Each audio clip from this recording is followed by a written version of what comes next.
Hello दोस्तों, आज हम कक्षा 8 का प्रश्नावली एक परिमित संख्या के बारे में पढ़ेंगे। तो देखो, परिमित संख्या क्या होती है? ऐसी संख्या जिसे p बटा q के रूप में लिखा जाता है जहाँ q का मान शून्य नहीं हो, उसे परिमित संख्या कहते हैं। तथा p और q का HCF कितना होना चाहिए? 1, यानी p और q का हमेशा 1 होना चाहिए।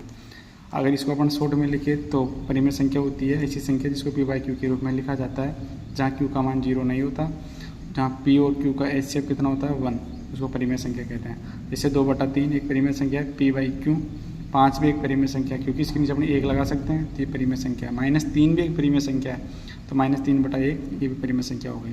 0 भी एक परिमेय संख्या है क्योंकि इसके नीचे 1 लगा सकते हैं। q तो 0 नहीं है, जब p का मान अगर 0 हो सकता है लेकिन q का मान 0 नहीं हो सकता। अब जैसे 2/0 ये परिमेय संख्या नहीं है, क्यों? इसमें q का मान 0 तो ये परिमेय संख्या नहीं होगी।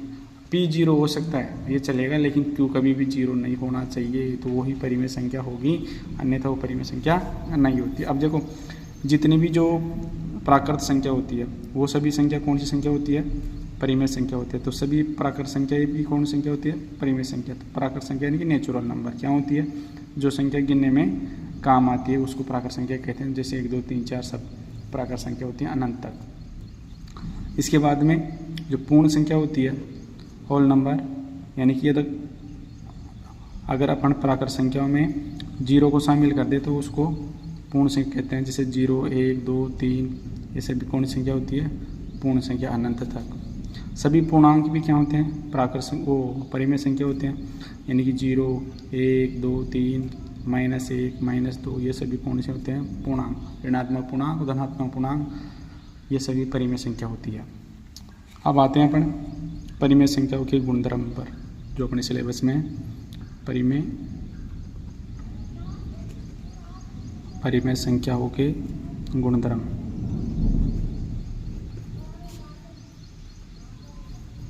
तो परिमेय संख्याओं के गुणधर्मों के अंदर देखो, सबसे पहला गुणधर्म गुणात्मक प्रतिलोम। कौन सा प्रतिलोम? गुणात्मक प्रतिलोम। इसको अपन गुणन प्रतिलोम भी बोल सकते हैं। तो ये क्या होता है गुणात्मक प्रतिलोम? देखो, अपने पास में कोई भी एक संख्या है, यदि मान लो a मान लेते हैं, तो मैं a को किससे गुणा करूँ कि गुणा करने पर मेरे को 1 मिले? तो किससे गुणा करेंगे? 1 को 1/a से, यानी इसके व्युत्क्रम से, इसके उल्टे से अपन गुणा करेंगे तो 1 मिल जाएगा, a से 1 कट जाएगा तो 1 आ जाएगा। तो a का किसका? a का गुणात्मक प्रतिलोम, a का गुणात्मक प्रतिलोम क्या हो जाएगा? a का गुणात्मक प्रतिलोम 1/a हो जाएगा। फॉर एग्जांपल, जैसे मैं आपको बोलूँ कि -11/17 है, तो -11/17 का क्या ज्ञात करो? गुणात्मक प्रतिलोम ज्ञात करो। इसका गुणात्मक प्रतिलोम ज्ञात करो। तो इसका गुणात्मक प्रतिलोम क्या होगा? -11/17 का, तो -11/17 का गुणात्मक प्रतिलोम हो जाएगा 17/-11, क्योंकि इसको अपन गुणा करने पर कितना देगा? ये 1 देगा, क्योंकि 11 से -11 17 कट जाएगा तो 1 आ जाएगा। तो अपना जो आंसर होगा वो आंसर अपन कैसे लिखेंगे? यानी कि -11/17 का गुणात्मक प्रतिलोम बराबर क्या हो जाएगा? 17/-11 होगा। ठीक है। नेक्स्ट गुणधर्म हो जाएगा, अगला गुणधर्म हो जाएगा अपना योज्य प्रतिलोम। योज्य प्रतिलोम। तो योज्य प्रतिलोम क्या होता है? देखो, यानी कि मेरे पास कोई संख्या है, इसको मैं a मान लेता हूँ। तो अब a में मैं क्या जोड़ूँ? a में मैं क्या जोड़ूँ कि मेरे को शून्य प्राप्त हो, 0।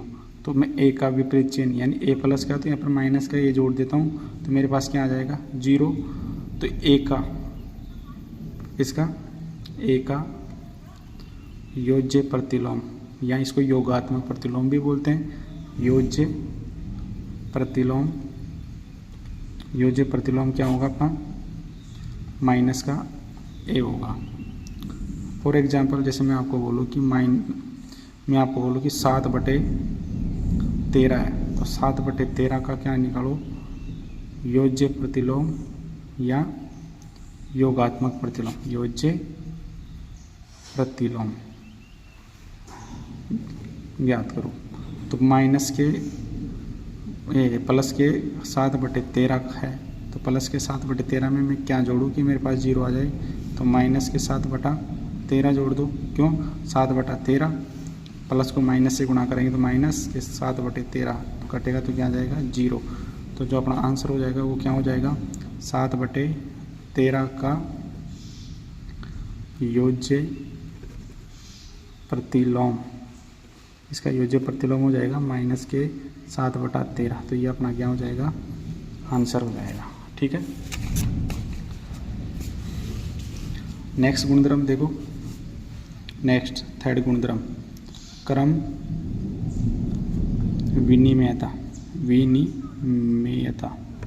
क्रम विनिमयता। तो क्रम विनिमयता, ये क्रम विनिमयता गुणधर्म भी 2 प्रकार का होता है। पहला योग के अंतर्गत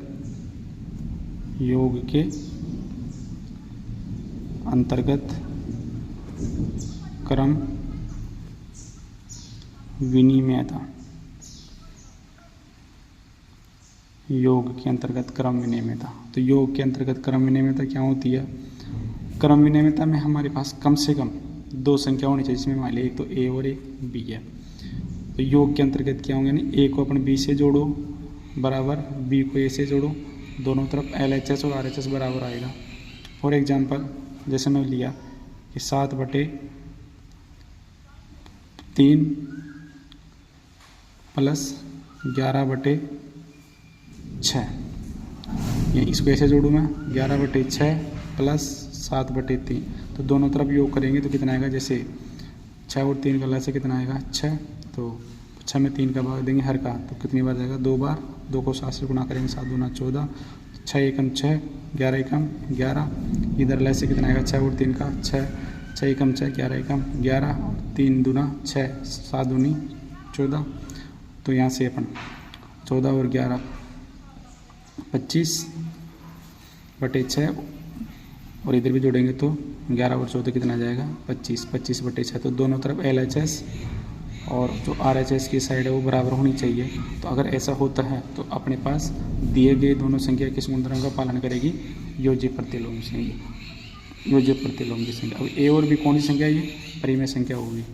नेक्स्ट गुणधर्म इसी का क्रम विनिमयता का नेक्स्ट गुणधर्म है गुणन के अंतर्गत क्रम विनिमयता। गुणन के अंतर्गत क्रम विनिमयता। गुणन के अंतर्गत क्रम विनिमयता। गुणन के अंतर्गत क्रम विनिमयता क्या होती है, यानी ए को मैं बी से गुणा करूँ या बी को ए से गुणा करूँ, बात ये कि फॉर एग्जांपल जैसे माइनस के 3/5 गुणा 4/7, या इसको करो 4/7 इंटू माइनस के 3/5, तो दोनों सबसे समान आएगा। जैसे 4 × 12 और 7 × 5 35, 4 × 12 7 × 5 35, तो यानी कि LHS वाला पार्ट RHS के पार्ट के क्या है बराबर। नेक्स्ट जो चौथा गुणधर्म है लास्ट, वो है साहचर्यता गुणधर्म। कौन सा गुणधर्म, साहचर्यता गुणधर्म। तो साहचर्यता गुणधर्म ये भी 2 प्रकार का होता है, साहचर्यता गुणधर्म भी, ठीक है, ये भी 2 प्रकार का होता है। पहला योग के अंतर्गत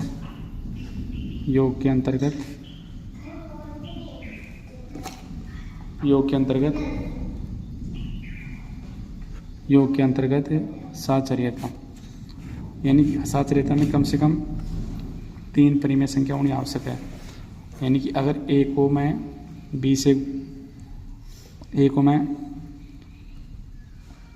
b + c करूँ या a + b + c पहले कर लूँ, तो ये दोनों इक्वल होंगे LHS और RHS। तो अगर ऐसा गुणधर्म है तो वो योग के अंतर्गत साहचर्यता कहलाएगा। इसका नेक्स्ट गुणधर्म गुणन के अंतर्गत